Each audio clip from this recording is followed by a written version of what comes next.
bersih dari hadas dan najis. Toharoh secara umum dapat dilakukan dengan 4 cara, yaitu membersihkan lahir dari hadas dan najis.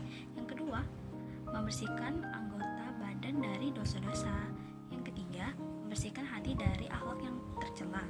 Yang keempat, membersihkan hati dari selain Allah. Wajib toharoh ada 8 loh teman-teman. Yang pertama, harus Islam. Yang kedua, harus berakal. Yang ketiga, balik. Yang keempat, masuk waktu sholat. Yang kelima, tidak lupa. Yang keenam, tidak dipaksa. Yang ketujuh, berhenti darah haid dan nifas. Yang kedelapan, ada air dan debu tanah yang suci. Lanjut ke alat bersuci. Toharoh atau bersuci tentu saja ada alatnya. Dalam hal ini, Islam mensyariatkan beberapa alat bersuci. Di antaranya, yang pertama, air.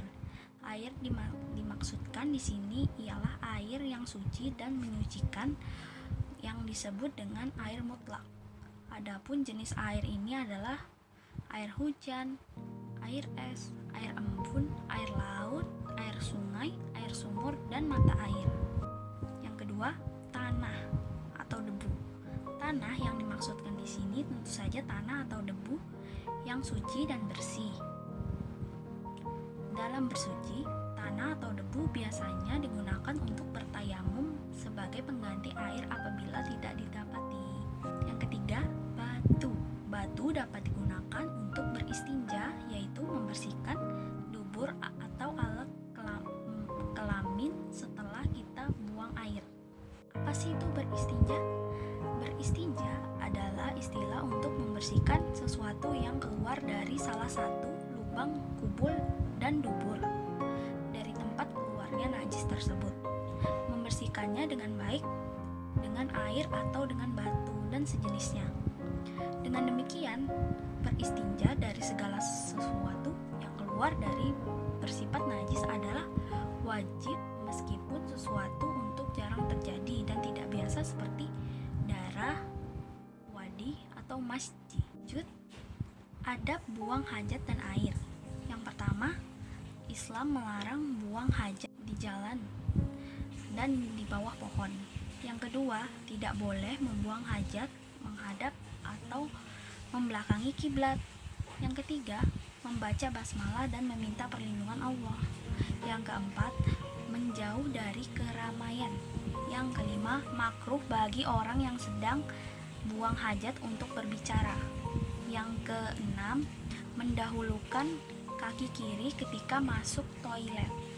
Yang ketujuh, menganjurkan beristinja dengan kaki kiri. Lanjut ke materi najis. Najis berasal dari bahasa Arab yang artinya kotoran.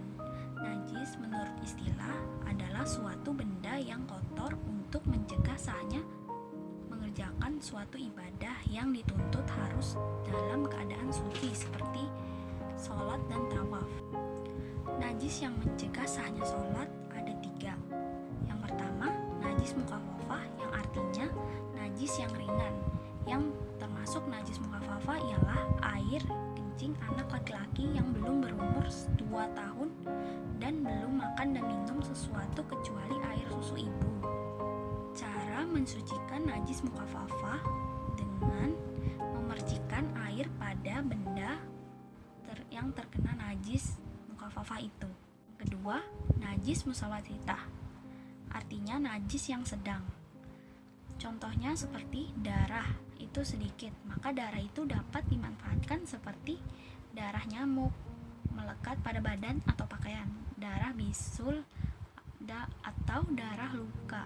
Najis mughalazah artinya najis yang berat.